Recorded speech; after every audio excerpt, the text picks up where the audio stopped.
All right, good morning, good afternoon, good evening from wherever you're watching us from whichever part of this world.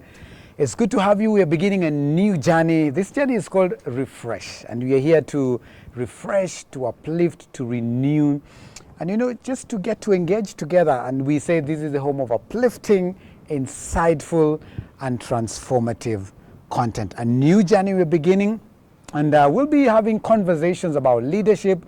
We'll be having conversations, transformative stories. We'll be talking to the young people, the Gen Zs, and we believe that, it will be a great blessing to you as we get to engage together. My name is Anthony Ndiema. Karibu sana. It's good to have you. We begin with a series on leadership, all right? And I'm told that everyone is a leader in their own right, all right? But we want to encourage you to follow us, to subscribe to our page. Our page is GPT Hebron City. All right, that's GPT Hebron City, not Chat GPT. It's GPT Hebron City.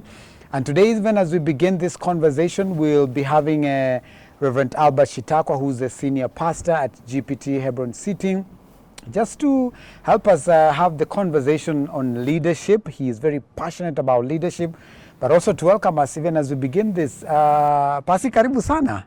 Thank you, Anthony. Yes, it's good to have you. I'm happy and excited about this new journey that we are beginning. Right. Mm-hmm. Some of these journeys are on paper. Mm-hmm. I remember you challenging me one day. Tunafanya nini kanisani? We need to do something. And so I'm really happy that we can be able to do this. But even as we think about this specific kind of content, it is content is king in this generation. Content is king, and everyone wants to churn a level of content. Yes. I remember when we were back then in primary school, we went through the Industrial Revolution, Agrarian Revolution. We are living in the communication revolution or age. So content is everything. Why do we need to have right content out there, Pasi? Yeah, because everybody's one. I want to appreciate you taking on the challenge, right, and putting together, this great initiative. And my hope is that, the people who will engage in these conversations that we are having, it will contribute to, do exactly what we desire, to see people refreshed, to see people uplifted, to see people transformed through this content. And like you say, content is key. We are in a digital age, a time when, information, should be available on demand. Right. And not like the days we were growing up where you had to get home, sit in front of a TV at a particular time to be able to, get content that you loved to get. The Bible talks about these guys were at the pool of Bethsaida, next to a sheep market, and there was a temple next to it. Yes. And so these guys were waiting for the stirring of the water, and whoever got in first was healed. Yes. So for you to be there, you needed help. For you to be there, you needed healing. Right. And yet you also needed to concentrate. Because there was a lot of noise from the sheep market. And if you didn't concentrate, you would miss your moment and your opportunity to jump into the water, the pool, yes, and get healed. And so I see the world to be that space. There are too many voices, too much noise, a lot of content that you have to sift through to get what you want. But for you to get what you want, you need to be able to identify what you're looking for and be able to stay focused and concentrate on the right content, so that you can be able to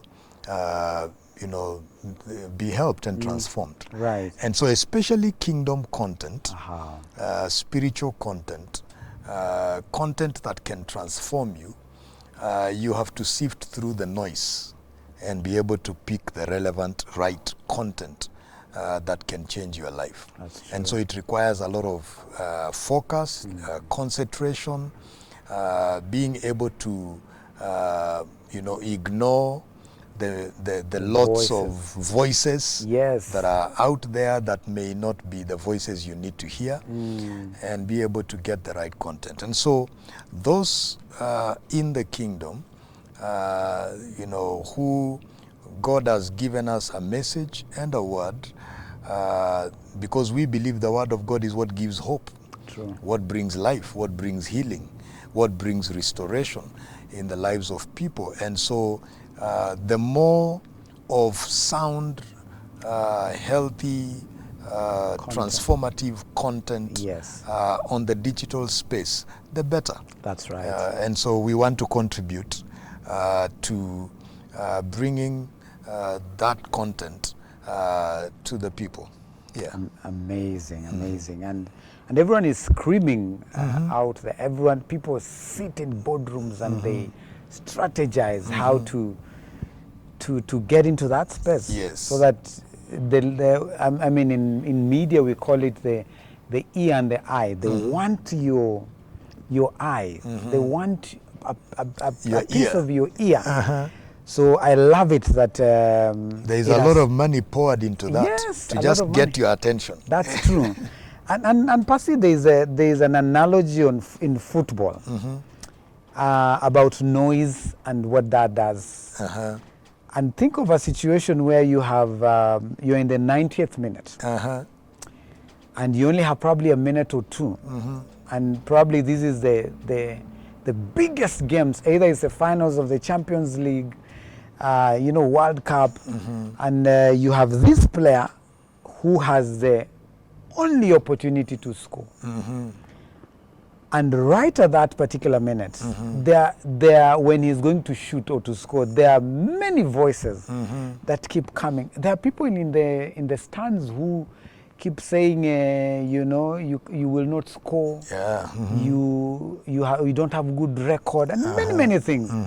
But they just shut their ears to all the noises and focus until they score.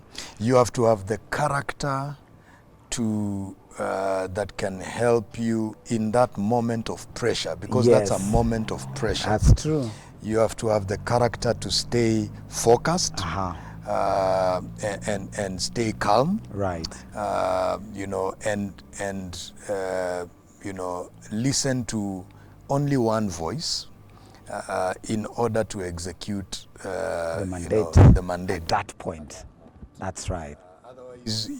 Everybody will be telling you what to do, what should be done. Even the coach probably is everybody is shouting and saying something, and you have split seconds to make a decision. That's true. And so the character to be able to stay focused is key. And I think the greatest challenge of the 21st century or postmodern time that we are living in is the challenge of focus. That's true. I think that will be the biggest challenge in a digital age. Lovely.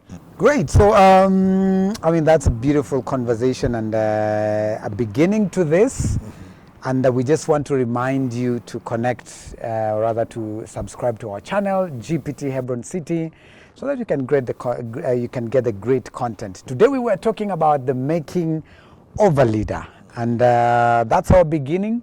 And Percy, as we begin this series on leadership, probably we need to understand, what is leadership? What is leadership? Yes. I think that question on leadership has become a very relevant discussion in our day and time, because there has been a lot of guys in the spaces of leadership, or we have had many leaders, but then little leadership. And so the question of then what exactly is leadership? And so redefining what leadership is about, because before, leadership was assumed to be a position one would hold. Leadership was assumed to be managerial responsibility that one would have. But then, like someone called J.O.'s, Chambers, said something about leadership, and he says leadership is influence, nothing more, nothing less. Right. That statement was taken by John Maxwell, the leadership guru, Right. and he just reaffirmed the fact that leadership is influence. So in simple terms, that's what really leadership is. Right. It's about influencing people to fulfill certain goals or vision. It's about the ability to mobilize people and rally people behind a vision or a cause. Yeah. So that's really essentially what leadership is. It's not occupying a position. Right. You can have a position but not be. And there are many facets to that. Let me throw a spanner at this juncture. So those people who get to influence others, we have seen spaces where people influence others negatively. Would you consider that leadership as well? Yeah, because leadership is influence, positive or negative. Right. So leadership is essentially influence. But then you can talk about then great leaders or good leaders and bad leaders. I love it. Yeah. I love it. And many times, now that you're talking about leadership not being a position that you hold, that has been the situation in many occasions and many ways. And one of those is I have gotten into a place of a corporate space. And I have been employed. I was, for example, an accountant. In another 2-3 years, I have become, a senior accountant. 3-4 years, I'm the CFO of that organization. When I become the CFO, that's a moment probably I get recognized. Oh, so I'm a leader because I'm in charge of people. But in real essence, have you been leading across, the positions you have been rising? And we come back to influence. Yes. Please just demystify that. So you see, you are given a platform. Right. By being given a position, you are given a platform and an opportunity to be able to provide leadership. Whether you did or not is a different story. So the platform can be there. And when you have that platform, you can use it to be able to bring about leadership. But then just the fact that you have a position doesn't make you a leader.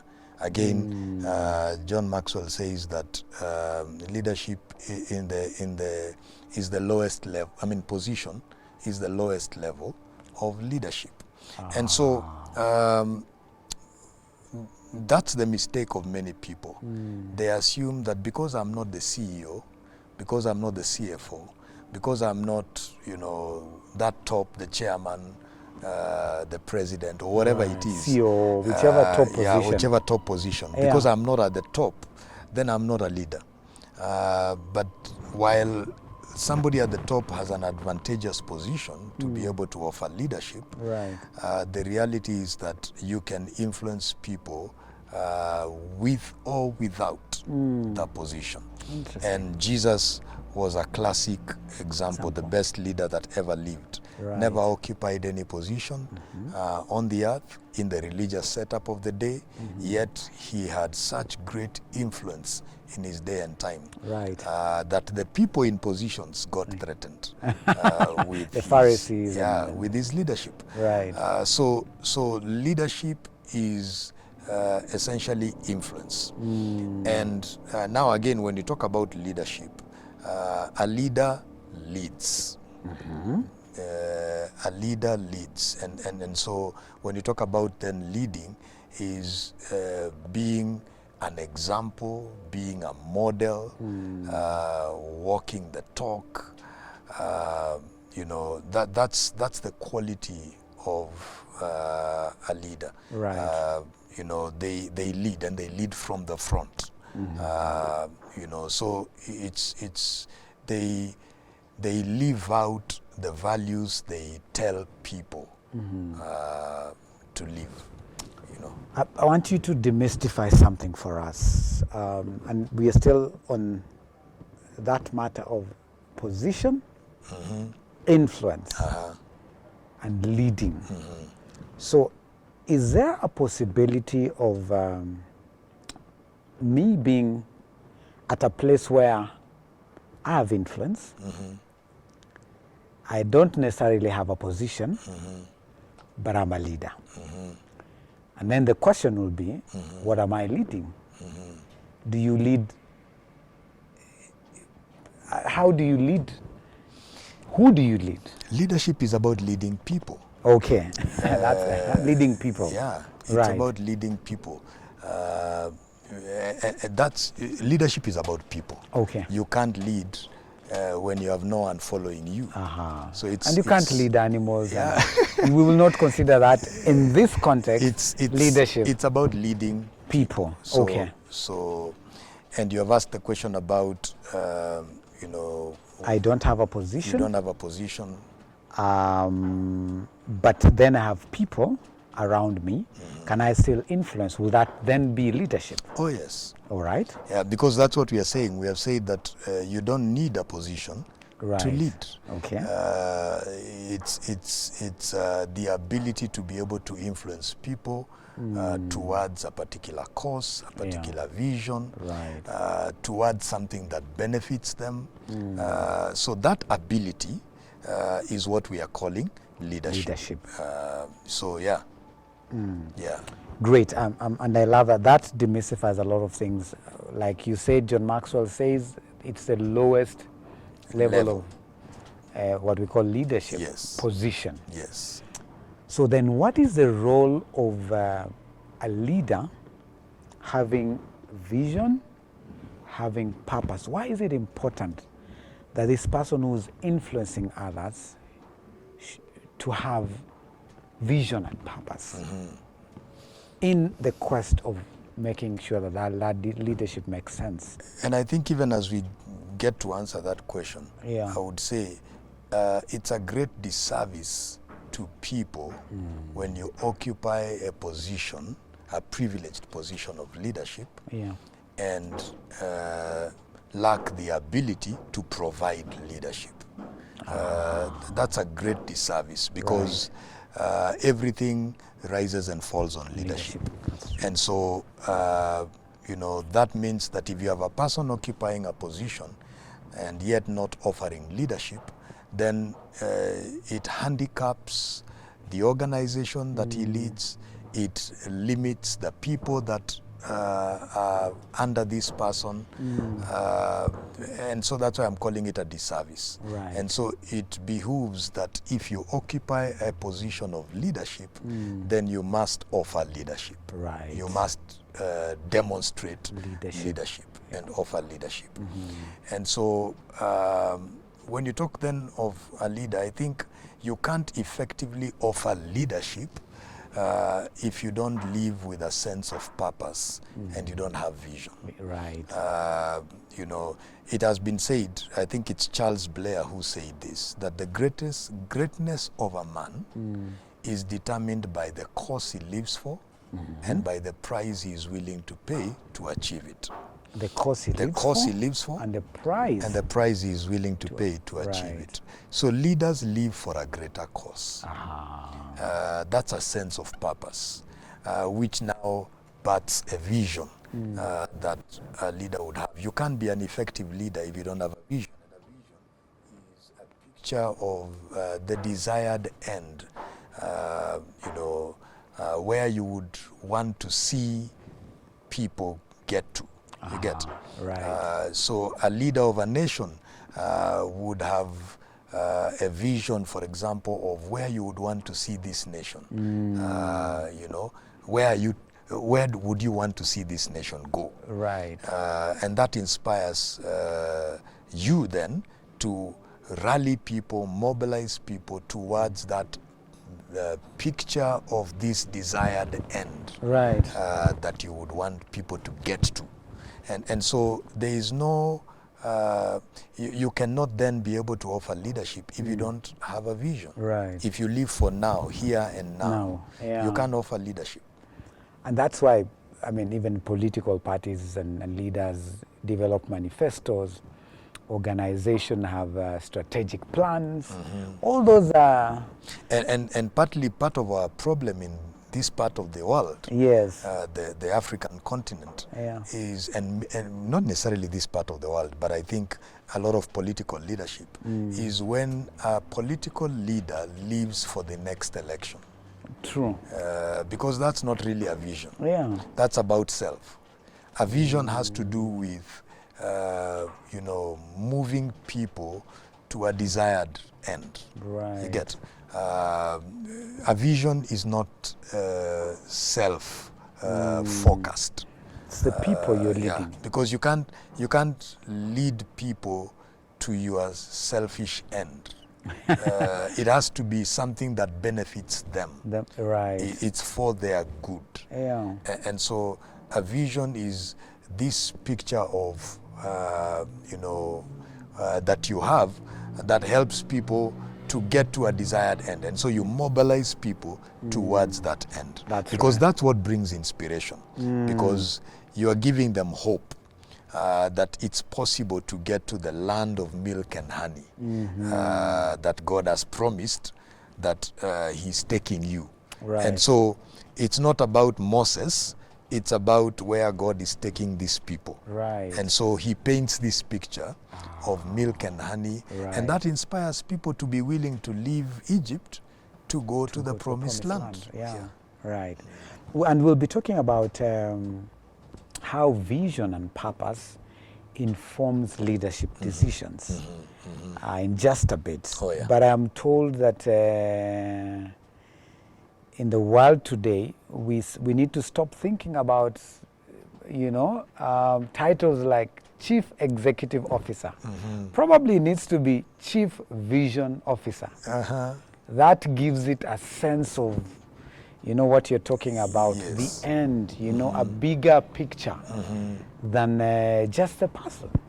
It is no longer about me, my role, my position, but it's about the vision of this organization, the vision of the church, the vision of where we are headed to and what we need to do. I think it's in the spirit of appreciating that language limits. Yes, how you define something, can affect how you go towards achieving it.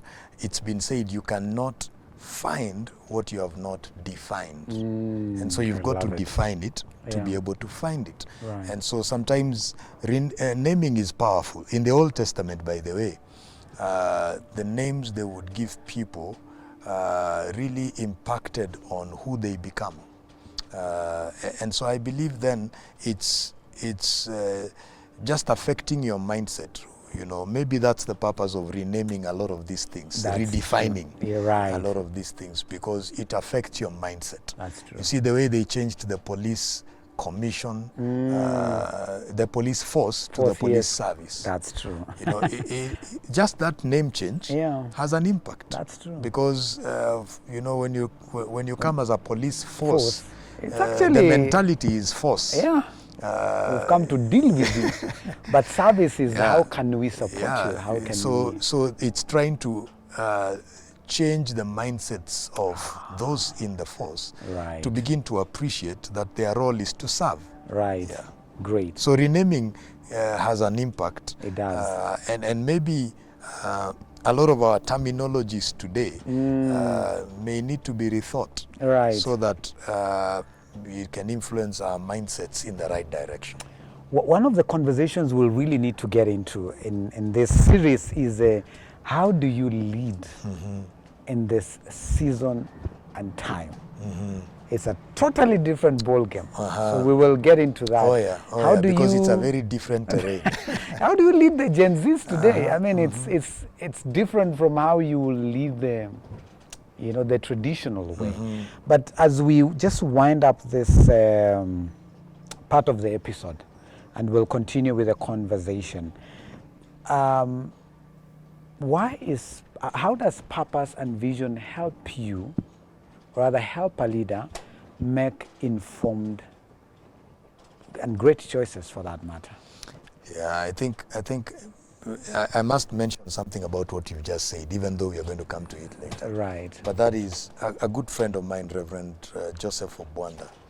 I like what he likes to say. He says, the Gen Zs, about the Gen Zs and the young generation, is that the mantra they have is that nothing about them without them. Nothing about them without them. And so the leadership today in the postmodern world is not where you tell people and just direct people and instruct people. It's the leadership where you involve people. You can't just boss people around. That's actually not leadership. And so the leadership dynamics in our time must change. We must listen more, we must engage more, we must consult more for us to be able to be effective in leadership. And now when you talk about how vision and purpose informs our decisions, without vision and purpose, one of the greatest challenges of life is to drift. That's one of the greatest challenges of life. Everything tends to drift if it is not intentionally directed. Right. And, when you talk about vision, the Bible says that without vision, people cast off restraint. So that means vision disciplines you. And so because when you have vision, you become disciplines. The decisions you make keep you towards the vision, And so that's why it's important to have vision and to be led with a sense of purpose so that you don't drift to shadow missions. You don't drift to other agendas. You don't drift to the minor stuff that now can easily tend to become the major stuff. So for you to stay focused towards achieving your vision, you need to have a vision first, because that will then inform the decisions you make. That's right. And so that's why it's paramount. One of the ways that why vision and purpose is important is because it disciplines you and helps you to stay focused. It helps you to harness resources, harness your energy, towards the vision, so that there is synergy, there is convergence, there is focus, there is a push and a thrust towards the vision. Without a vision, then you'd never know when you've arrived. Right. When you've gotten there, it's like that saying that says, if you don't know where you're going, then anywhere is good enough. You will have arrived and you don't know you have arrived. That's right. So vision helps to discipline us. Right. So our decisions become easier with vision and purpose. So actually that's the big deal. Vision makes decision making easier. Yeah. Right. Yeah. I love it. We want to take a pause right there. And leadership is a wide topic. But we want to, in our next episode, we'll be talking about mentorship and influence. We want to talk about character building. We want to talk about, then again, leading in this generation. But more importantly, issues of emotional intelligence, building resilience. How do you deal with failure, even as a leader? Yes. Those are conversations we'll be delving into. I hope this episode has made some sense to you. We are talking about the making of a leader. It is just the beginning. And in our next episode, we'll be delving into some of those topics. This series might go on for a few other, episodes. We'll also be pulling in other leaders in different, sectors to come and share with us. And so if you have any question, you have any comment, you would love to engage with us, please go on our comment section. You can ask a question and we'll be able to also engage you on that. Otherwise, thank you very much for joining us. We want to remind you to, again, subscribe on our YouTube channel. That's GPT Hebron City. My name is Anthony Ndiema, of course, with the Reverend Albert Shitakwa. He says leadership is influence. So who are you influencing? Then that means you are leading. And are you a good or a bad leader? We pray that you will be a good leader. Thank you very much. God bless you. See you in the next episode.